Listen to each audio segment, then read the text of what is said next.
pessoal, vamos aí para o intensivão de Direito Empresarial, curso intensivo para não advogados,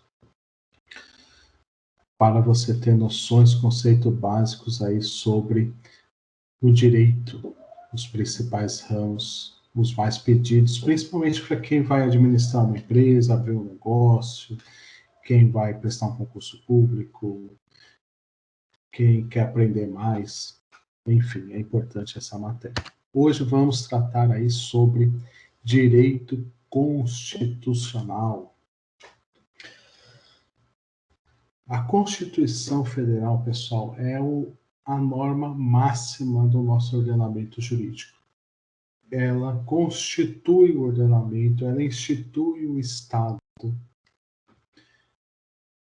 ela constitui a República Federativa do Brasil, no nosso caso aqui do nosso país. A nossa Constituição ela é escrita, ela está em um documento formalizado, ela é escrita. Ela é dogmática porque ela foi sistematizada em um único texto. Ela foi promulgada, houve uma votação pelo Congresso Nacional, ela não foi imposta, ela não foi outorgada, ela foi promulgada e é uma Constituição rígida. Tem um processo mais rigoroso para alteração da Constituição do que as leis comuns, as leis ordinárias. Na Constituição tem alguns elementos que organizam o Estado e os seus poderes, legislativo, executivo e judiciário. A Constituição constitui o Estado e limita esse poder através de direitos e garantias fundamentais garantidas ao cidadão.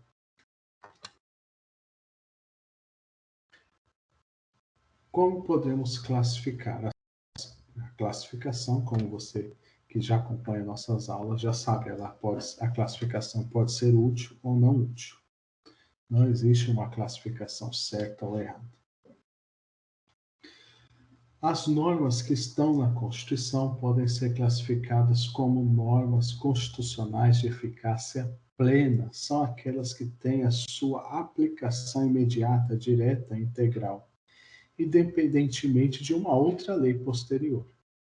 As normas constitucionais de eficácia jurídica contidas são aquelas também que têm uma aplicação imediata, integral e direta, mas pode o seu alcance ser restringido, reduzido por uma lei infraconstitucional.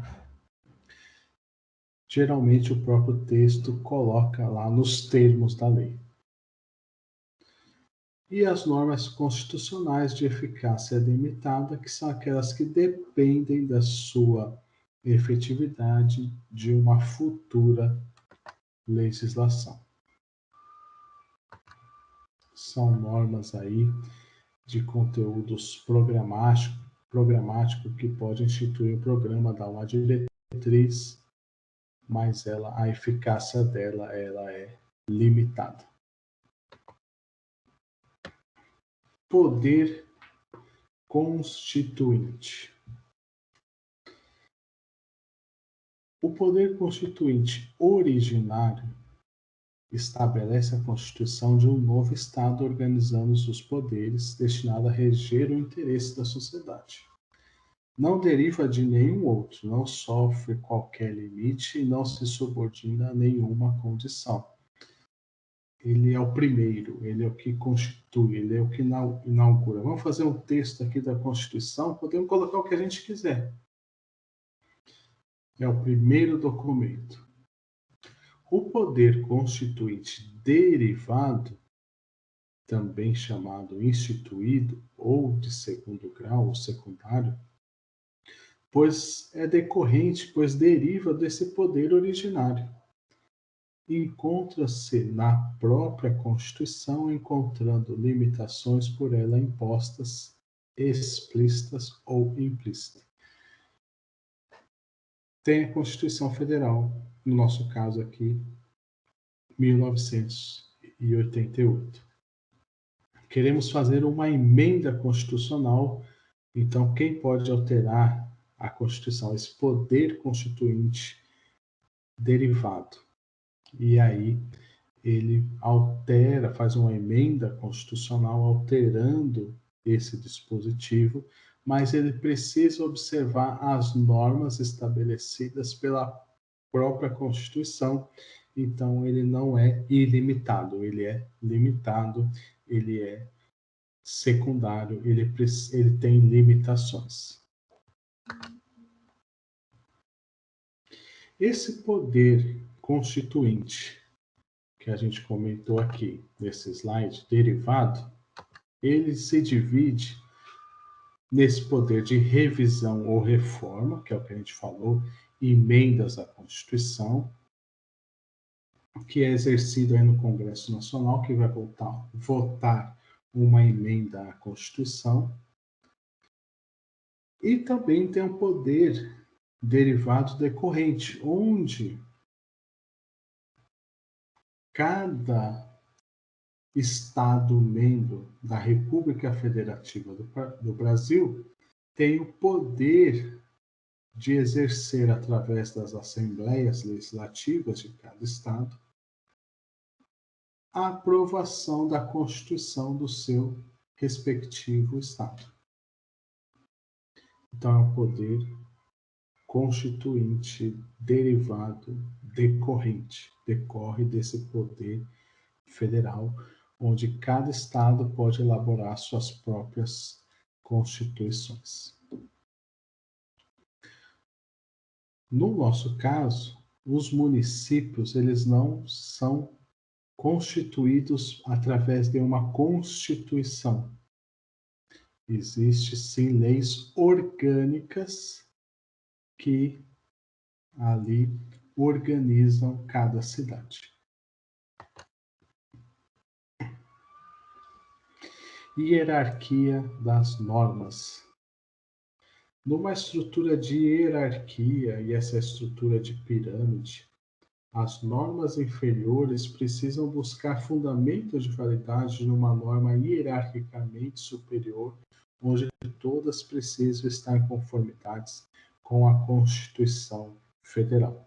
As normas que não estiverem em conformidade com a Constituição, que está no ápice dessa pirâmide, dessa representação do sistema jurídico, devem ser declaradas inconstitucionais e retiradas do sistema.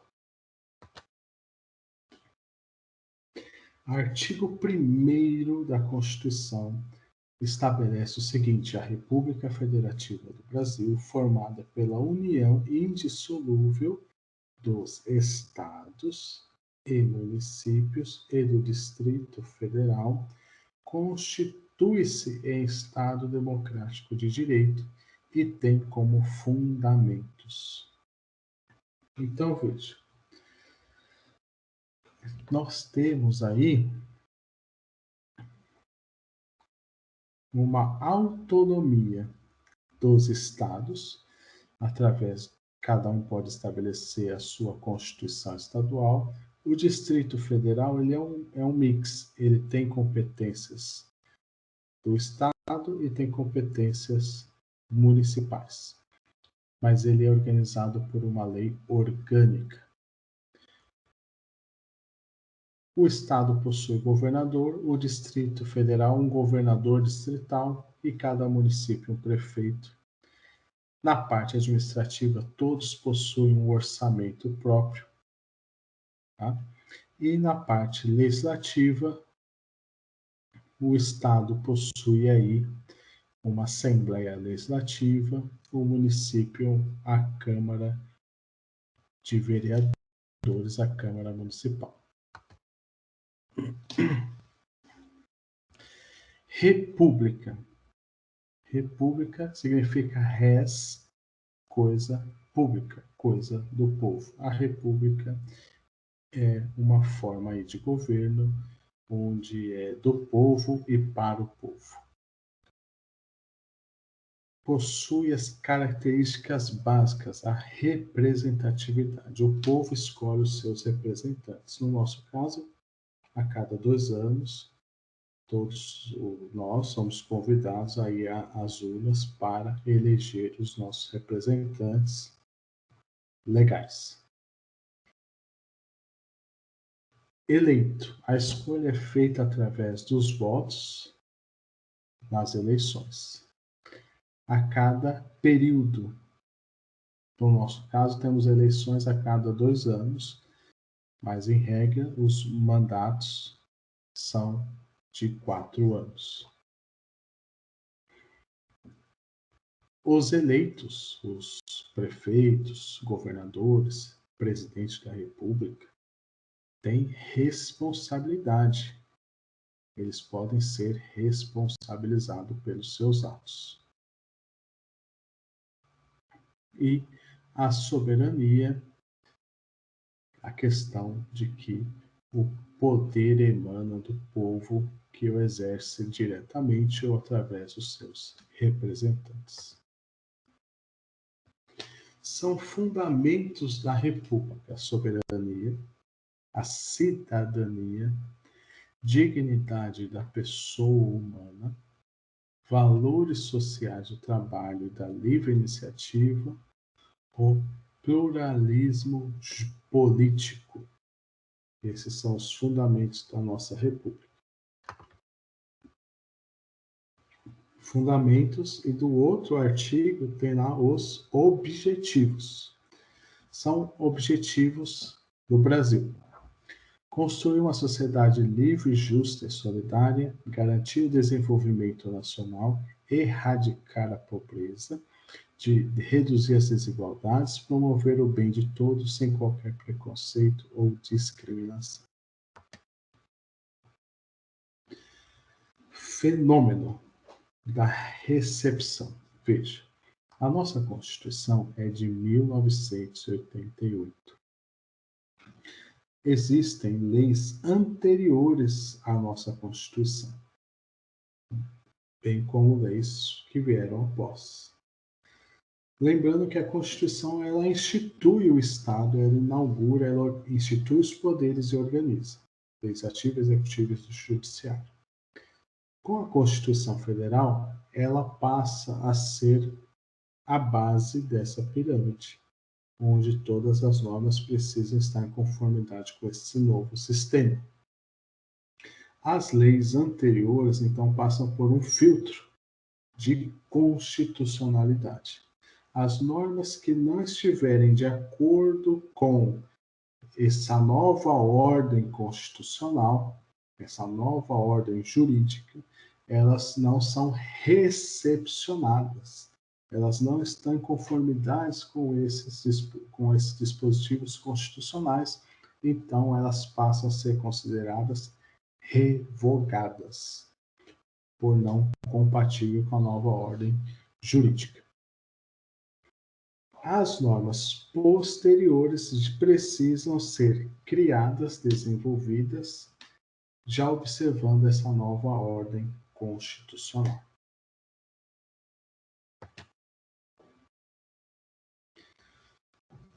E aí temos um controle de constitucionalidade da lei. Significa analisar a Constituição aqui, as leis anteriores e as leis posteriores, infra-Constituição, abaixo da Constituição, precisam estar em conformidade com o texto magno, com o texto constitucional. Bom, se não estiver, ele precisa ser retirado, revogado. Para isso, existe um controle preventivo, destina-se a impedir o ingresso do sistema legal de normas que, em seu projeto de lei, já se revela em desconformidade com a Constituição. O controle prévio se refere a projetos. Existe lá as várias câmaras no Congresso Nacional, câmaras de Constituição e Justiça, que vão analisar na apresentação de um projeto de lei se aquele projeto não fere a Constituição. E existe o controle repressivo. Passou por todas as câmaras, foi pelo Congresso Nacional, Câmara de Deputados, Senado Federal, Presidente da República, publicou a lei. Mesmo assim, passando por todo esse processo, a lei fere a Constituição, então surge um controle repressivo. Posteriormente, é exercido pelo Poder Judiciário, todavia também pode ser exercido pelo Poder Legislativo. O controle repressivo pode se dar de dois métodos: a via de exceção e a via de ação. O que é isso, professor? No controle difuso, cada pessoa vai entrando com uma ação na justiça e cada juiz, em cada caso concreto, vai analisando: olha, isso aqui realmente é inconstitucional. E o juiz, naquela ação, fala: olha, esse dispositivo é inconstitucional, não se aplica no seu caso.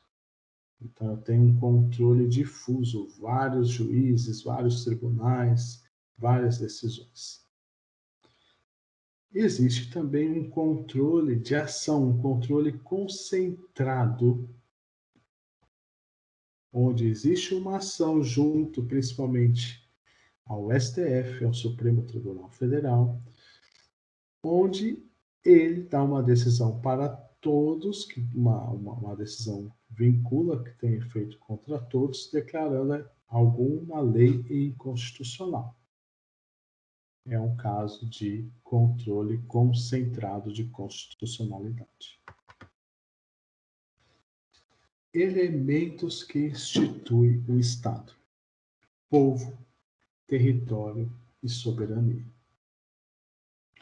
O povo é um conjunto de indivíduos vinculado pela cidadania a um determinado ordenamento jurídico. No nosso caso aqui, a nossa Constituição considera-se brasileiro, povo brasileiro, quem nasce no território, é o critério territorial. Nasceu no Brasil, em regra, é brasileiro. Território. O Estado tem uma atuação geográfica. Aquele mapa do Brasil ali, nós temos ali o limite espacial no qual o Estado exerce de modo efetivo o seu poder de império, o seu poder de impor.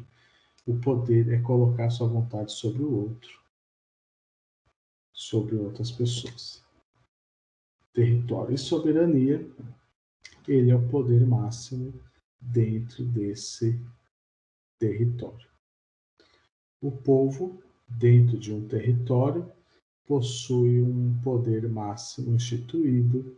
O Estado da República Federativa do Brasil está instituído. Esses são os elementos, esses três elementos constituem o Estado.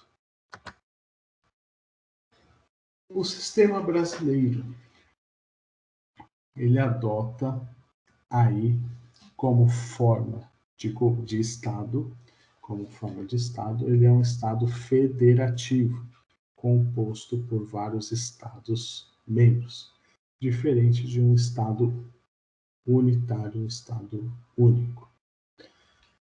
Como forma de governo, ele é um governo republicano. Na República, temos os nossos representantes eleitos de forma periódica, que representam o povo, diferente da monarquia. Na monarquia, nós temos um rei. Regime de governo. O nosso regime de governo é presidencialista. Nós elegemos o chefe do poder executivo, o presidente da República. Diferente aí do sistema parlamentarista, onde se divide o papel de chefe de Estado e chefe de governo. Regime político. O nosso regime é um regime democrático. Prevê a participação do povo, em alguns casos de forma direta ou através dos seus representantes. Diferente aí seria de uma ditadura, de um autoritarismo.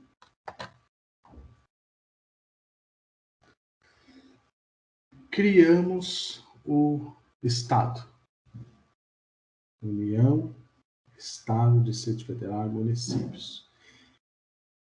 Cada um tem um chefe do seu executivo, presidente, governador, prefeito. Possuem também um documento que organiza ali a Constituição Federal, a Constituição dos Estados, Lei Orgânica Municipal. Eles precisam ter uma autonomia financeira através da arrecadação de tributos. Tributos é gênero, cujas espécies são imposto, taxa, contribuições e empréstimo compulsório. Tributo é toda prestação pecuniária, compulsória, obrigatória, em moeda ou cujo valor nela se possa exprimir, que não constitua sanção de ato ilícito, instituída por lei e cobrado mediante atividade administrativa plenamente vinculada. Tributo, pessoal, é uma exigência que um desses entes federativos irá cobrar dos contribuintes, conforme a lei determina em cada caso, e é cobrado através de um procedimento administrativo. Tributo fiscal, quando a imposição objetiva tão somente a arrecadação, trazendo recurso para esse ente público. E o tributo tem um outro papel extrafiscal. Além de arrecadar, ele pode incentivar ou desincentivar determinada atividade econômica. Como um exemplo aqui, pode aumentar o IPI ou diminuir o IPI, a importação, a exportação. Além dessa função arrecadatória, ele tem uma função de estimular ou desestimular determinado setor da economia. Vamos lá. Tributo é gênero e eu tenho as espécies. A primeira espécie tributária aqui é o imposto. O imposto, ele é cobrado independente de qualquer atividade estatal. Independente de qualquer atividade estatal, ele é cobrado. As pessoas pagam sem uma contraprestação direta. Vai para a arrecadação geral para aplicar dentro dos programas do governo. Vamos falar dos impostos da União. Quais são os impostos da União? Pessoal, vou te dar aqui uma dica, um macete para você memorizar todos os impostos da União, você que faz concurso, para prova, para a vida. Repito, grandes fortunas. Repito, grandes fortunas. O primeiro R lá, IR, imposto de renda. Imposto de renda pode ser imposto de renda pessoa física ou imposto de renda pessoa jurídica. Imposto de exportação, quando eu destinar mercadorias para fora do país. IPI, Imposto sobre Produtos Industrializados. Passei a modificar aquele produto, a industrializar um produto, existe ali o IPI. Imposto de importação, eu trouxe um produto de fora do país, ao ingressar no território nacional, aquela atividade vai estar sujeita ao pagamento de imposto de importação. ITR, Imposto Territorial Rural. O imóvel que está localizado na zona rural está sujeito ao pagamento do ITR para a União. IOF, Imposto sobre Operações financeiras.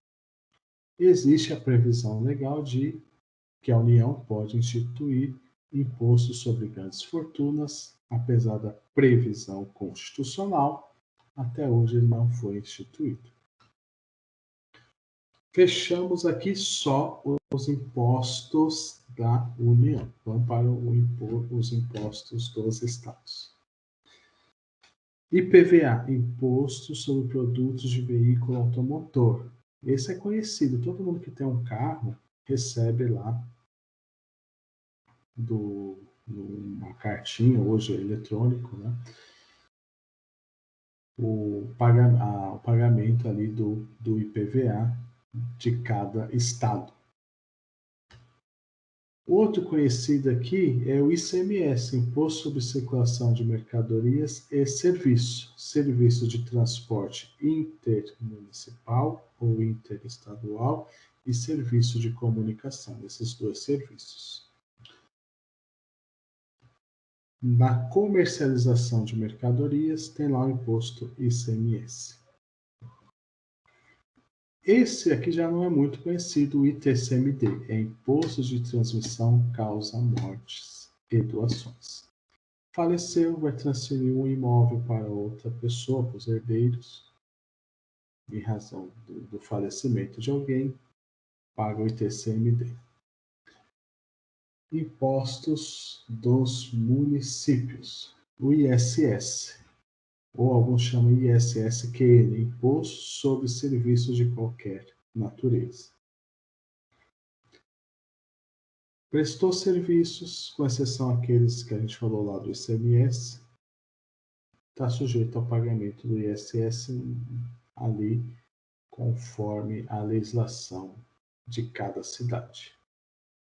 ITBI, Imposto de Transmissão de Bens Intervivos. Transferiu o patrimônio, transferiu o imóvel entre vivos, está sujeito ao pagamento do ITBI. E o IPTU, Imposto sobre a Propriedade Territorial Urbana. Fechamos aqui os impostos da União, dos estados e do município. Taxas. As taxas podem ser criadas pela União, pelos estados, Distrito Federal e municípios, no âmbito das suas respectivas atribuições. As taxas, elas podem ser cobradas em razão do poder de polícia, que é uma taxa ali de fiscalização, ou através de um serviço público. O serviço público precisa ser um serviço público, específico e divisível. Serviço público, específico e divisível.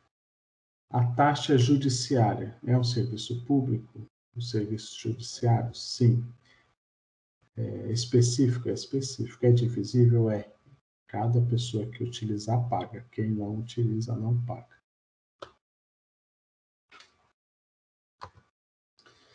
Contribuições de melhoria.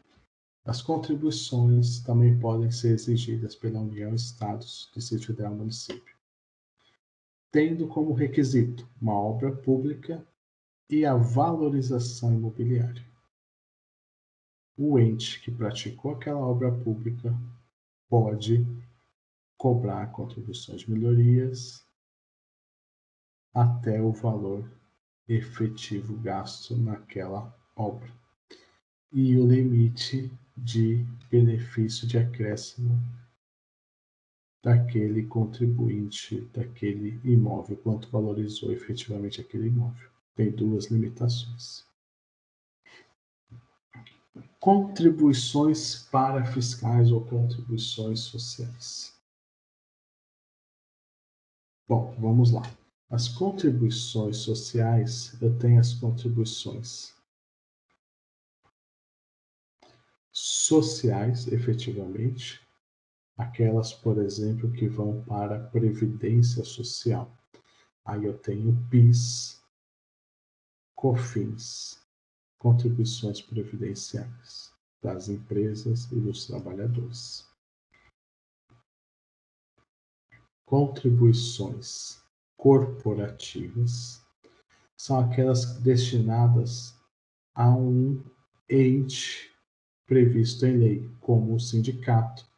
Antigamente, hoje está revogado, mas tínhamos lá as contribuições sindicais, as contribuições sindicais obrigatórias. Hoje revogou, não é mais obrigatório, mas quando existia, era um valor, um dia lá de trabalho do trabalhador, ia para o sindicato dos trabalhadores.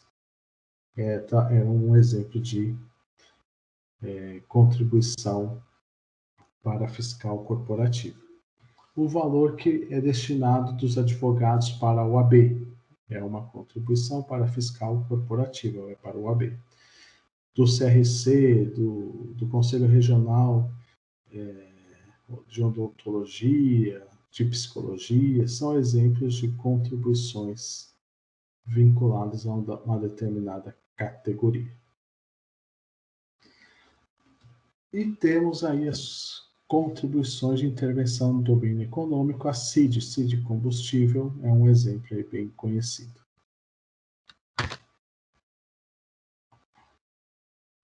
Empréstimo compulsório pode ser criado em caso de investimento público e somente a União pode criar esse empréstimo compulsório. Tá? Bom, identificamos aí a arrecadação de cada ente através dos tributos, imposto, taxas, contribuições, contribuição de melhorias, contribuições para fiscais. Vamos falar agora um pouco aí do poder legislativo. O poder legislativo em âmbito federal, ele é exercido no Congresso Nacional, pela Câmara dos Deputados e pelo Senado Federal. Nós temos aí um sistema bicameral, as duas casas.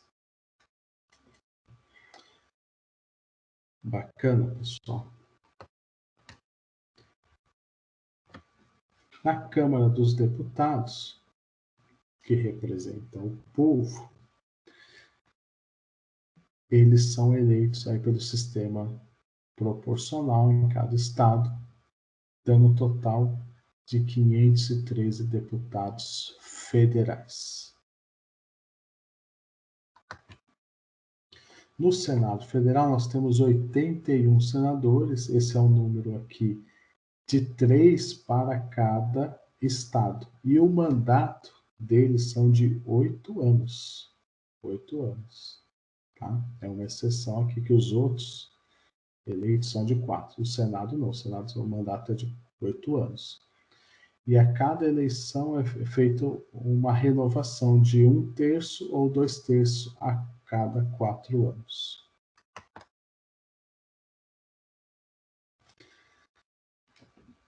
A Câmara de Deputados, 513, Senado Federal, 81 membros, um representa o povo, o outro representa os estados e o Distrito Federal. A gente viu aí, um tem um mandato de 4 anos, o outro um mandato de 8 anos.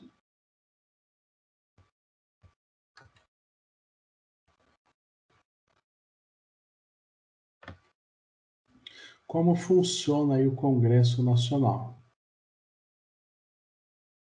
Tem as sessões legislativas ordinárias ou extraordinárias. A legislatura tem um mandato, a duração é de 4 anos. O Senado, como a gente falou, o mandato é de 8 anos e tem uma renovação a cada 4 anos. A sessão ordinária tem uma previsão aí, inicia do dia 15 de fevereiro a 30/6, depois do dia 1 de agosto a 15 de dezembro. E pode ser extraordinário quando ocorrer no período aí de recesso.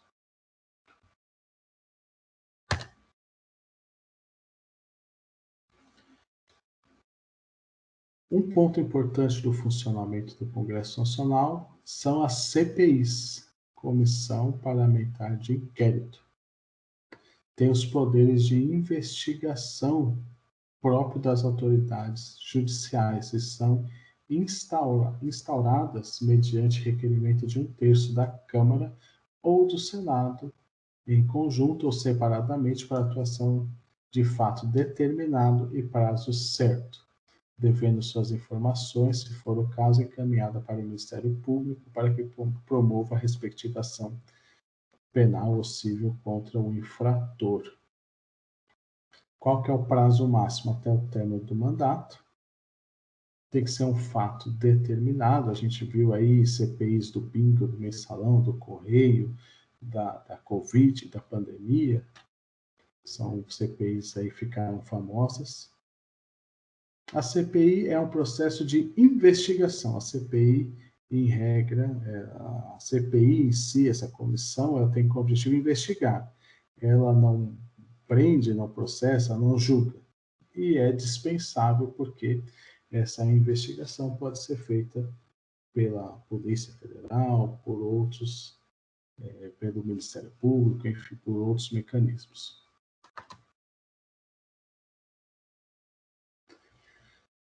Atos do Poder Legislativo.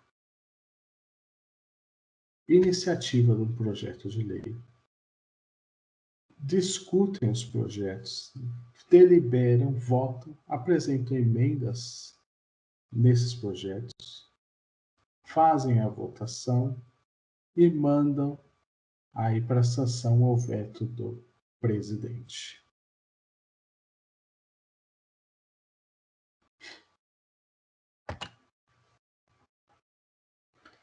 Espécies normativas que o Congresso Nacional elabora: emendas à Constituição, leis complementares, leis ordinárias, leis delegadas, medidas provisórias, decreto-leis e resoluções. A emenda constitucional tem que ser proposta por 1/3 dos membros da Câmara de Deputados ou 1/3 dos membros do Senado, ou proposta pelo presidente da República, ou ainda de mais da metade das assembleias legislativas. Ela será discutida e votada em cada uma das sessões em 2 turnos. São 2 turnos. Ela tem que ser aprovada em cada turno por 3/5 dos respectivos membros. Veja que o requisito para aprovar uma emenda à Constituição é mais rigoroso, mais burocrático. São 2 turnos em cada casa, né? Cada casa da Câmara, dos Deputados e do Senado Federal. E em cada turno precisa ter 3/5 dos respectivos membros. A emenda à Constituição é promulgada pelas mesas da Câmara e do Senado. Não vai para sanção ou veto presidencial.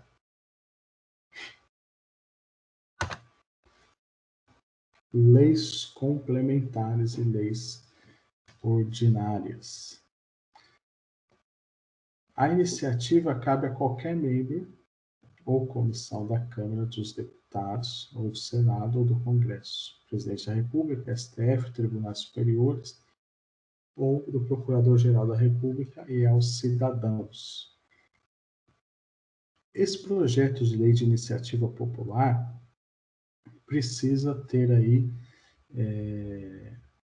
uma subscrição. O pessoal pega assinatura de no mínimo 1% do eleitorado nacional, distribuído pelo menos em 5 estados, com não pelo menos 0,3% dos eleitores de cada um deles. É um processo de iniciativa, de um projeto de lei de iniciativa popular, é um pouco mais rigoroso, mas temos alguns casos aqui no nosso país. Lei complementar, lei ordinária.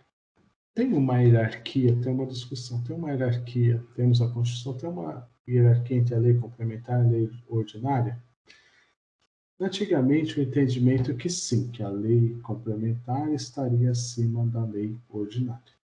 Com o avançar do tempo, o que vem prevalecendo é o seguinte, que cada um tem um campo de atuação. A lei complementar tem um campo de atuação e a lei ordinária é um campo de atuação, mas não existe uma hierarquia entre elas. Aqui no aspecto material, a lei complementar, a Constituição Federal, reserva algumas matérias. O que não estiver previsto nos termos da lei complementar, então caberá a lei ordinária regular. No aspecto formal, o quórum para aprovar aí uma lei complementar é a maioria absoluta, a maioria de todos que compõem uma determinada casa. Na lei ordinária, é a maioria relativa à maioria dos presentes.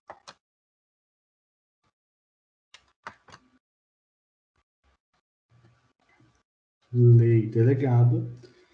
As leis delegadas serão elaboradas pelo presidente da República, que deverá solicitar a delegação ao Congresso Nacional. O presidente ele tem um outro sistema que é muito mais utilizado, que é a medida provisória. Em casos de relevância e urgência, o presidente da República poderá adotar medidas provisórias com força de lei, devendo submetê-las ao Congresso Nacional. Então, essa ferramenta, esse mecanismo é muito mais utilizado do que a lei delegada. As medidas provisórias, como o próprio nome diz, provisório, ela tem uma eficácia desde a sua edição, se não convertidas em lei, por 60 dias, podendo ser prorrogados por mais 60 dias. E ela tranca a pauta do Congresso. É muito comum esse termo, trancou a pauta. Porque se não for apreciado em 45 dias, entra em regime ali de urgência. As MPs terão sua votação iniciada na Câmara de Deputados e terão prioridade na votação. Decreto legislativo é um instrumento que vale ao Congresso para praticar os atos de sua competência. Ali eles podem resolver sobre tratados, acordos internacionais, autorizar o presidente da República a declarar guerra, celebrar a paz, permitir que forças estrangeiras transitem pelo território nacional, autorizar o presidente ou vice da República a se ausentarem do país, quando a ausência exceder 15 dias, aprovar o estado de defesa e intervenção federal, autorizar o estado de sítio ou suspender qualquer uma das medidas. Finalizamos aqui os principais pontos de análise do poder legislativo. Vamos falar um pouquinho aí do poder executivo, que tem como ponto exercer, executar, administrar as leis. Um órgão, um poder cria a lei, o outro executa. O poder executivo é exercido aí pelo presidente da República, auxiliado pelos ministros de Estado. No nosso sistema federalista, o presidente é ao mesmo tempo chefe de governo e chefe de Estado. Ele faz as viagens internacionais representando o Brasil, ele tem esse papel institucional e tem também o papel de estar administrando aqui, operacionalizando internamente o país também. O presidente e o vice tomarão posse em sessão do Congresso Nacional, prestando o compromisso de manter, defender e cumprir a Constituição, observar as leis, promover o bem geral do povo brasileiro.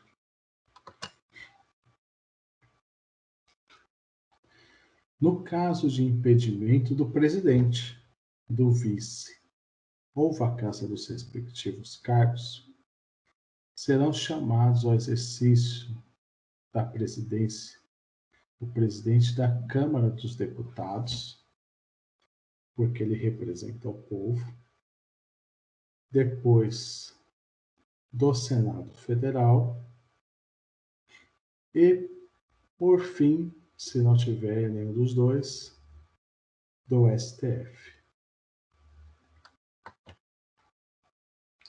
Vamos falar um pouco aqui do Poder Judiciário.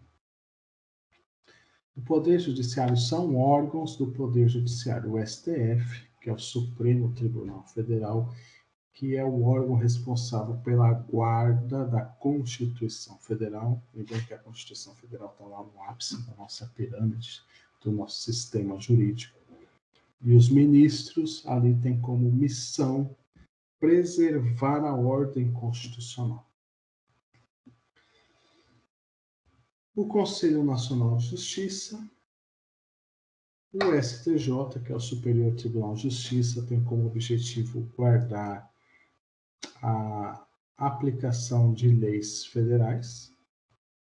Temos os tribunais regionais federais e juízes federais, os tribunais e juízes do trabalho, que é uma justiça especializada, que cuida das discussões relacionadas, dos conflitos relacionados às relações de trabalho.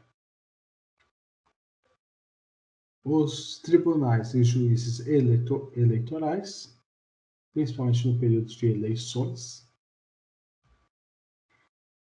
Os tribunais e juízes militares também é uma justiça especializada para tratar quando envolve algum militar, alguma situação, algum conflito que envolve um militar. E os tribunais e juízes do Estado.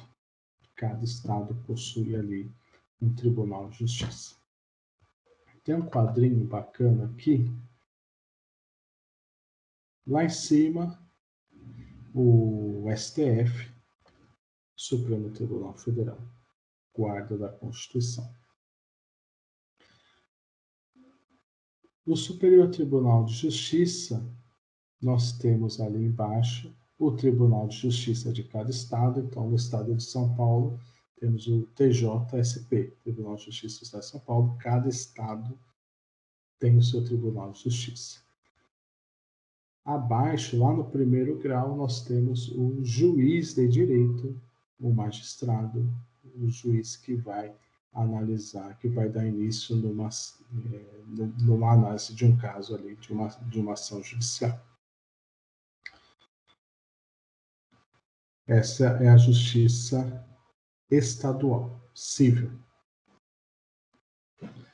Civil e também pode ser criminal.